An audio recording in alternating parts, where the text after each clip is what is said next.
Good morning. Good morning, everyone. Can I please have your attention to the front? Thank you. HOSA is honored to have the following 4 major HOSA supporters share their organization's story, including how they can be helpful to HOSA members who are preparing themselves to be future health professionals. First, I'd like to introduce NaShieka Knight. She's a manager of student affairs at the American Association of Medical Colleges with expertise in higher education, program planning, diversity initiatives, and student engagement. Before joining the AAMC in 2014, Ms. Knight spent 14 years with the federal government working in the areas of medical school recruitment and admissions, diversity, and pipeline programming. In her current role, she advocates for student mental health and wellness, creates content for professional development conferences and national meetings, and serves as a subject matter expert on issues and trends in medical school admissions. These days, she is excited to serve on the core team of the AAMC's Strategic Action Plan to diversify the physician workforce. Her thoughtful help and guidance through the years is extremely appreciated, and we thank Ms. Knight for being here with us today. Please welcome Mrs. NaShieka Knight.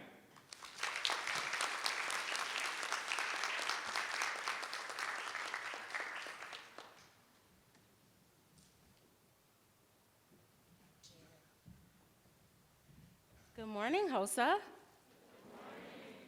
Y'all look tired. Good morning, HOSA. Can I get some energy in the room?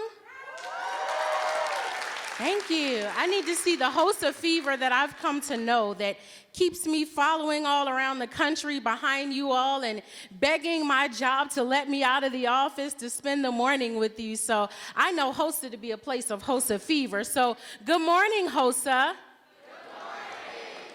I am grateful to be with you this morning from the Association of American Medical Colleges and excited to see all of your shining faces, though masked up and safe, practicing those safety protocols. I'm excited to see you because one of the things that we pride ourselves on is engaging future health professionals. And that's the reason why we are excited about our relationship with HOSA today. Now, one of the things I'm going to share with you is some resources that will help you kind of explore health careers and then prepare yourself to enter into the health professions application processes. And I know it's early, but one of the things that we are trying to do in our strategic action plan is encourage folks to get engaged earlier in the pipeline. So as you're in high school and even those in middle school and as you're in college and even in some of the junior colleges and health professions programs post-college, we want you to be thinking about what it means to be a health professional, not just from an application standpoint, but from a competency standpoint. What does it take to make a good doctor? What does it take to make a good nurse? And how do you know you have what it takes? And so I'm going to share a few resources with you today to help you with that. And then I want to get some questions and some feedback from you all about what we're thinking around our action plan.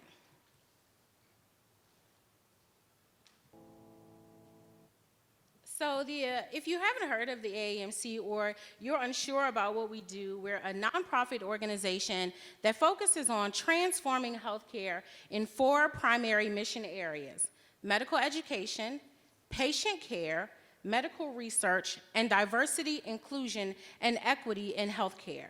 Our mission is to serve and lead the academic medicine community to improve the health of all. The AAMC works through many different avenues to support and facilitate medical education.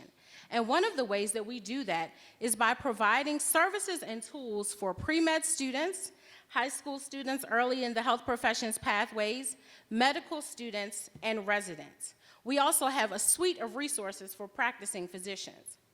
As you'll see here on this slide, our resources run from aspiring physician or aspirants or pre-medical students to those who are currently in practice. I want to show you how we try to tie learning and educating and preparing the physician workforce with assessment and evaluation through our tools and resources. The first thing I want you to be aware of is our PreMed Resources Hub. This is a one-stop shop on our website where we pull together pre-med webinars, fact sheets, and other interesting facts and tips for students who are interested in health professions. It's where we advertise our virtual fairs, which I'll talk about in just a little bit, and it's a collection of various links through our AAMC Student and Residence Hub. It's for easy navigation, and we have print-friendly handouts of all items that we normally distribute at pre-med events. It's easily accessible for you as long as you have access to the internet, and if you don't, we're still in the paper and mailing business, and we can make sure we get resources in your hands. This page, though, was designed to mirror the applying to medical school journey, making it more accessible to applicants and advisors who are looking for information to guide their advisees. And now our aspiring docs page. And I think this page will be of specific interest to those of you who are still trying to decide what kind of career you want to be in. On our aspiring docs page, this is a way to hear directly from students through our aspiring docs resources. Here you'll find information and inspiration to help you get started on your path to medicine. Again, there are fact sheets, there are resource articles, there are inspiring stories, and Aspiring Docs Diaries blog series, which is written by actual medical school students, residents, and pre-med students. On the Aspiring Docs blog and in our Inspiring Stories, folks share what motivated them towards a career in medicine, what personal experiences they've had along their pathway, maybe mistakes they've made or bumps they've hit in the road, and how they overcame those challenges to continue along the pathway. They also share stories about things that they've learned through the process and how they're becoming, in their professional identity formation, the next generation of healthcare, the healthcare workforce. The fact sheets, though, are one of the most popular resources because they provide quick but thorough information about topics like shadowing a doctor, preparing for the MCAT exam, making the most of a gap or glide year, and what it's like to see a patient for the first time. All of these resources can be found at aamc.org/aspiringdocs. And now I want to talk about one of my favorite resources on the AAMC website, and that's the Anatomy of an Applicant. And I presented the Anatomy of an Applicant resources during the HOSA-ILC this year. How many people looked at that webinar or participated in it? Raise your hands up high so I can see. I'm old, I got glasses. Yeah, so on the webinar with the Anatomy of an Applicant, we talked about the things that medical schools and health professions are looking for in their future physicians, the competencies, the skills, the character and knowledge they expect you to have more than your grades and MCATs. And when you hear people talking about becoming doctors, the first thing they talk about is grades and MCAT scores, right? And they talk about shadowing doctors. But I'm here to tell you, with what we call holistic review and admissions, those are probably the final things on the list that folks are looking for. And especially coming out of COVID, there's a real big move towards test optional admissions. So some folks are even blinding MCAT scores in the admissions and application process and really focusing on those character traits and experiences, how you articulate your competencies and your readiness, what your background and your lessons learned and challenges overcome, what your resilience look like, what it means to be a physician who is prepared emotionally and mentally and fit for the profession rather than just academically competent. Not to say that academics aren't important, but there are more things that are important than just being academically competent. I can give you an example. I remember working in medical school admissions and reviewing applications, and I had an applicant who applied coming out of their senior year in undergrad from a Tier 1 undergraduate university that shall remain nameless, with straight A's for their entire academic career. They scored in the upper 90th percentile on the standardized exam, which is the MCAT, and they did not get an interview for medical school. They were really angry and upset and wanted to know why and threatened a lawsuit, because that's typically what people do when they feel entitled to certain things. And I set up a meeting to talk with the applicant and had a conversation with them and explained that the reason why they weren't invited to interview for medical school is because they didn't demonstrate a passion for medicine. They didn't have any experience. They didn't show us any volunteer work. We didn't know that they had a capacity for service, serving others, that they had any consideration for ethical implications in medicine. and we didn't know who they were. All we knew was that they could perform academically. And one of the other things that you heard about me in my bio is that I'm passionate about student mental health and wellness. Well, right now, physician burnout is a high issue, and I'm not sure if you guys are talking about wellness in your programming, but it's important. And right now, we're looking at statistics of about 400 physicians per year die by suicide. That means for every year of entering medical school students, we lose an entire school's class worth of physicians to death by suicide. So what that means is that we need better screening on the front end to understand how resilient people are. I'm more concerned that you have healthy outlets than I am that you get perfect scores in all your courses and on all your exams. Why? Because I can tutor you to academic performance. I can give you knowledge and study skills to help you perform better on coursework, shelf exams, and on your board exams. But what I can't do is always adjust your mental health to make sure that you are well and that you can thrive and that you can be a healthy practicing physician. We're more concerned about who you are than we are about what you can do.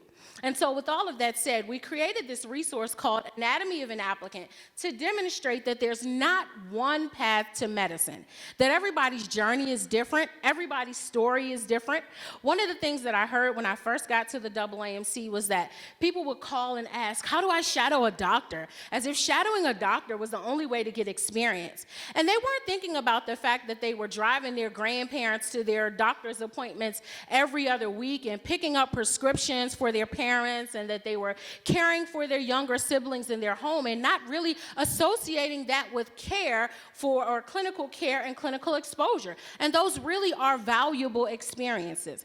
So you don't have to be shadowing a physician in a hospital or a doctor's office to gain the kinds of exposure and competencies that we're really looking for.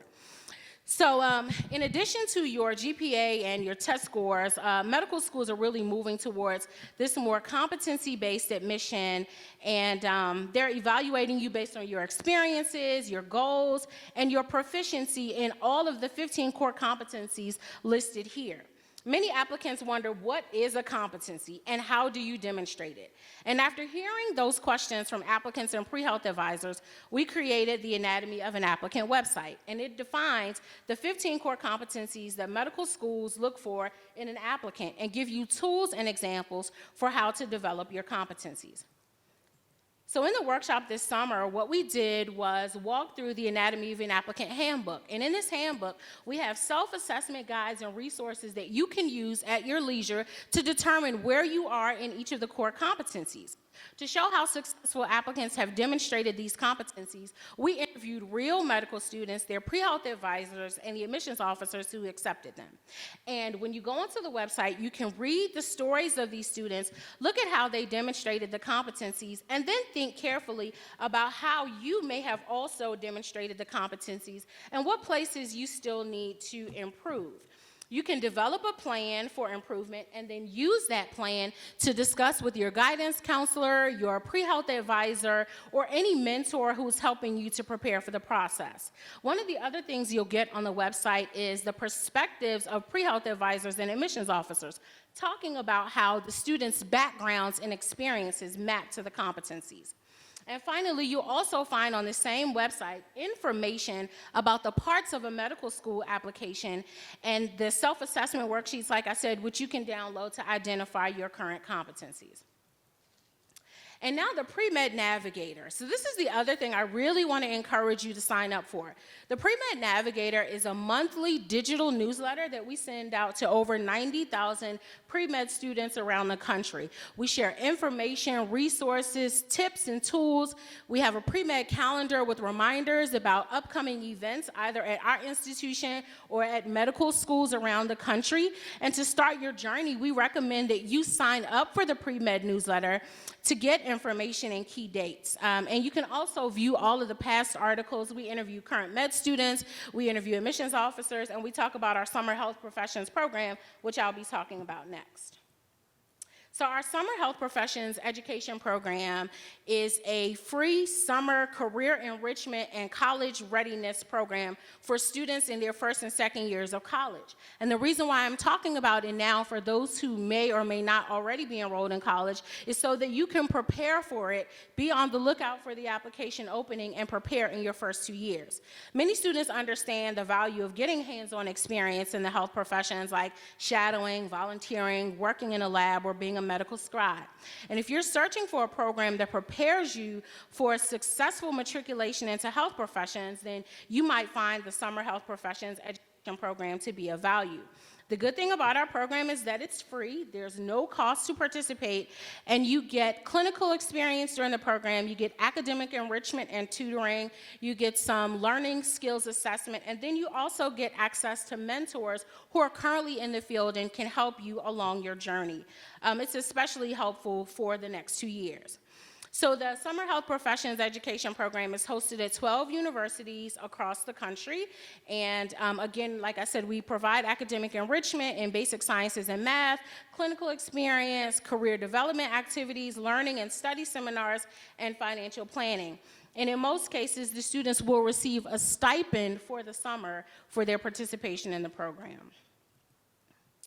So here are some of the eligibility requirements for the Summer Health Professions Education Program, and you can get more information about that on our website.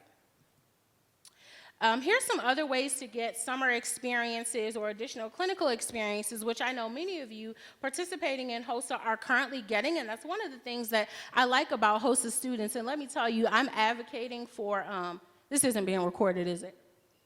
I'm advocating for adding a HOSA question on the, oh, it is being recorded. Advocating for adding a HOSA question on the centralized medical school application, because I know that there are many HOSA applicants out there, and I know you guys have extensive experience. And the other thing about you is that you also come with some leadership experience. So you won't just be practicing physicians, you'll be leaders in healthcare, which is what the AAMC seeks to cultivate. And so if only we could get a question on the application so we could track data and outcomes about former HOSA participants as they enter into the healthcare workforce. So stay tuned and I'll let you know how that turns out.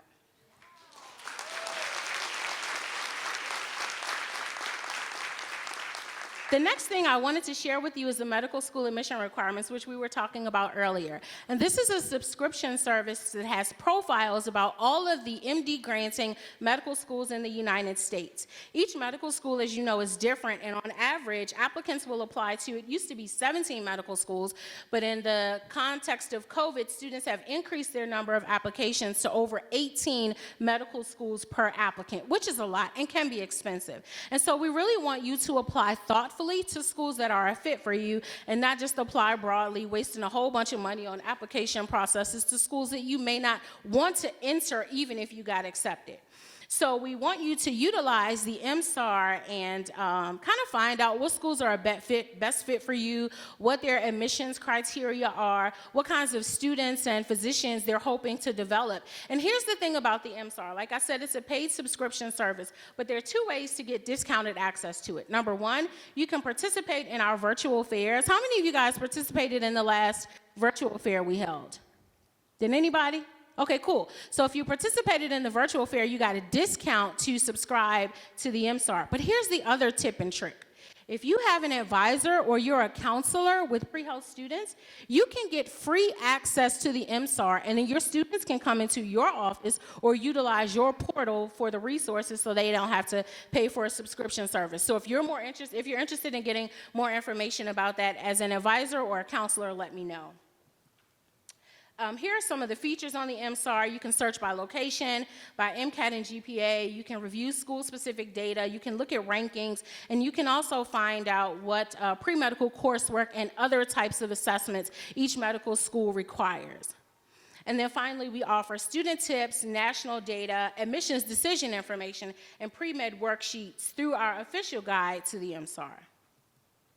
One of the last things I wanted to share is about our virtual medical school fair, which we have every year. This year we had 3 since we were in COVID and we knew students would want to connect with medical schools more often, and many of them couldn't travel. So in our virtual fairs, we offer workshops, we offer access to admissions and diversity officers at MD granting medical schools, and this year we also included student pre-health and health professions organizations, and HOSA was featured in our virtual fair this year. So we were really excited about that, and hope you guys got good traffic to your booth.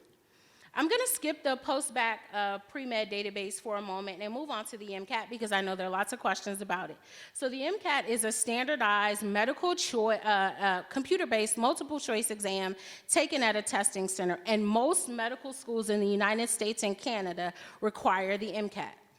Here is a list of MCAT preparation resources and products we have. Some are free and some are at cost. So our Khan Academy MCAT collection is free. I know there was some talk about that collection going away, but we have postponed that, so you can still have access to the resources. My encouragement to you is grab a thumb drive and download all of the resources while you can still access them. I don't anticipate them going away before the next 18 months, but it's good to get them while you can. Here's the other tip I have. Raise your hands if you're currently in undergrad and haven't taken the MCAT yet. Here's my tip for you. Nobody's going to tell you this, okay? Do not, let me say this again, do not pay $1,800 to take an MCAT prep course. Go to the bookstore, spend $30, and then get a guide to the MCAT or an MCAT prep book. And while you're in your core classes in your freshman and sophomore year, start working on the questions that correlate to the course that you're in, and utilize your professor's office hours to review your responses to the questions and get more clarity about what they're asking for. The other tip I would give you is read, read, and read. I don't care if you read the back of the cereal box. I don't care if you read the magazines in the doctor's office, read. Because reading comprehension is one of the things that undergirds exam performance. And if you can get up to the point where you're reading a book a week, then you'll be able to answer the questions in the time allotted. That's not just an MCAT tip, that's an SAT tip. So if anybody asks you what's the best way to prepare for the MCAT, take the courses, look at the type of material that's covered on the exam, and read. You can read Basket Weaving 101. You can read How to Skateboard in the Cold Carrying a Laundry Bag. I don't care what you read, just read, because you want to build up your reading speed and your reading proficiency. The last thing I wanted to share is that we have a set of FIRST resources which help you explore the financial tools for applying to medical school and entering the health professions. You'll find these on our website, and they're searchable tools, and you can put in whether you're pre-med, whether you're currently applying to medical school. There are loan calculators. There's also a fee assistance program for students who are interested in health professions but who might have limited financial resources. And then there's also some resources on financial wellness. And then finally, here is a listing of all of our pre-med resources available on our website, and you can just find those if you go into AAMC.org and Google pre-med. So in the last couple of minutes, I wanted to take questions if there are any questions, and then I'll share 2 opportunities you guys have for further engagement with the AAMC. And please use the microphones when you ask your questions so your peers and colleagues can hear as well.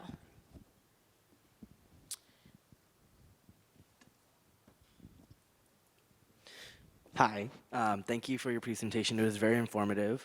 As a junior in college, what are some ways that myself or like other people in college can also get involved? I know that SHPEP was a freshman and sophomore thing, which I did, but what are other opportunities that I could do as a junior that would help myself stand out in application process because I'm applying this upcoming cycle? Sure. So one thing I would say is be genuine and sincere in your application process. So there's not a specific set of experiences we're looking for you to have, but what medical schools really want to know is why the experiences you've already had have been meaningful for you and why you are pursuing a career in medicine. So if you really want to stand out, spend some time on your admissions essay, so the essay on the generalized application, thinking about what would make you a good physician, why you want to be a physician, and why you'll add value to any medical school you enter.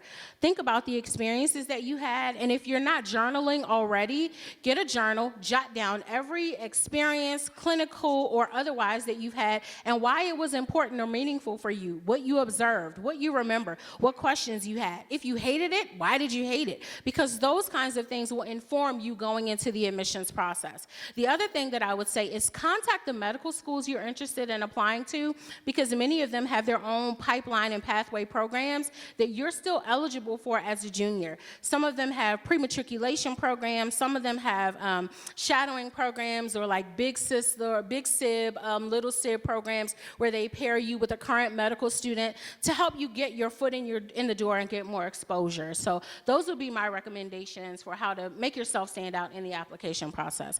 The other thing is when you're getting letters of recommendation, make sure you get letters of recommendation that speak to who you are as a person. Look at those core competencies we talked about and make sure that your application in some way, whether in your coursework, your experiences, your essays, or your recommendation, demonstrates those core competencies. Any other questions? Hi, I have a question. So I'm a junior in college, and I'm getting ready to, it's very scary, apply to medical school within the upcoming year. You talked earlier about, the stigma of mental health for health professionals. I've noticed in my own school, there's a lot of pressure on the students to get good grades, get a really good MCAT score. How as students can we work to change that stigma and fight against the stigma and really advocate for better mental health? Because I feel like that starts the moment you declare your pre-med and all this pressure comes in on you. So how can we fight against that? Because it's a huge thing. Yeah, I'm glad you asked that question. One of the things is I think demonstrating and modeling healthy mental health and wellness, engaging your counselors and your advisors, and if there's a student health clinic, engaging your student health clinic to provide resources to you and your pre-health peers and colleagues about how to maintain healthy mental health and wellness while you're in undergrad, as future physicians, and just in life in general. The AAMC has a website on student mental health and wellness where current medical students and student wellness officers share tips and resources about things like overcoming adversity, demonstrating resilience, taking breaks when you need to take breaks, making sure you're doing frequent check-ins, building peer networks, and also being willing to ask for help when you need to help. So demystifying help seeking. We're also in the process of adding some additional resources about ways that schools can be more intentional about creating healthy learning and working environments. And in the most recent PreMed Navigator, one of our summer interns who's currently in the application process wrote an article about questions to ask during the interview process to ensure that the medical schools you're interested in have the resources and supports to ensure that you can pursue your medical education in a healthy environment. So I think the first thing is destigmatizing, accessing the resources, but being willing to have the conversation, normalizing mental health, help seeking, normalizing things like counseling and therapy, connecting with disability offices if you find that you're running into challenges and you need additional support. So I think talking with your peers about mental health and wellness is probably the first step. I'll take this as the last question, I think. Yes. Do you have any tips on students applying to BSMD programs? I have a student that's applying to one, and they want him to do some crazy stuff. Yeah, so here's the thing about those BSMD programs. They're not as regulated as our standard MD programs because the admission happens on the undergraduate side, and our network is the actual medical school side, which comes on the back end of the process. We do have a working group that's right now convening BSMD admissions offices and trying to talk about how to standardize those admission requirements. So if there are specific concerns that you've seen in the application process that you'd like us to take back to the working group, let me know, or I can give you their contact information so you can share some feedback. So that's the last two things I actually wanted to share with you all today. Number one is we have an integrated learner services that has a learner feedback panel. And this panel is a volunteer opportunity for students in the healthcare pipeline who are interested in providing feedback on the admissions process, on the resources and tools that we offer to learners. And you can sign up to be a part of the learner feedback panel no matter where you are on your journey. And it's something you can add to your CV or your resume or even your medical school application when you apply. You get early access and previews to the resources, to the tools, to the webinars, and you can tell us, yeah, that sucks, don't do it, we don't care, or you can tell us that you need more resources on specific topics. So we're eager to get you guys engaged. And then the last thing I'm going to share is we're in the process I mentioned earlier on of rolling out a new strategic action plan, and that action plan is dedicated to diversifying the physician workforce. So we're trying our best to increase the number of Black and African American, American Indian and Alaskan Native, and first-generation students entering into medicine. As a part of that, we're looking for folks to pilot interventions and resources. We're thinking about ways to sponsor HOSA chapters in places that are close to medical schools so we can provide physician mentors for chapters. We can also provide your libraries with a suite of resources about physicians of color, including books and videos and also some discussion guides. So if you want more information on our Diversifying the Physician Workforce Action Plan, especially if you are an advisor at a HOSA chapter, then feel free to give me your contact information, and I'm going to leave you with our contact here on the slide for more resources from the AAMC PreMed team. So thank you all for your time today.